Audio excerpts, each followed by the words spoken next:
I've lived in the same house for a long time, but I've never talked to my neighbor Marina. She always seemed a little shy and serious, but one day everything changed. I heard the faucet running in her apartment. Contrary to my daily routine, I decided to come over and offer help. "Hello, Marina, is there something wrong with the faucet?" "I can help if you need me," I said, slightly embarrassed. She looked at me with a little doubt, but she didn't seem to have a choice. The faucet was banging so hard that it could be heard in the hallway.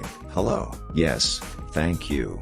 Indeed, it's completely out of order." I tried to cope, but it didn't work out, she replied. We entered her apartment, and I immediately got down to business. While I was tinkering with the faucet, a conversation began between us. We discussed various topics, and I noticed how her wariness gradually disappeared. She began to smile, and her eyes shone with interest. We managed to get the crane in order, and surprisingly, Marina was very grateful. At that moment, I decided to play on the closeness that had arisen. "Why don't you pay me back with a cup of coffee for my hard work?" I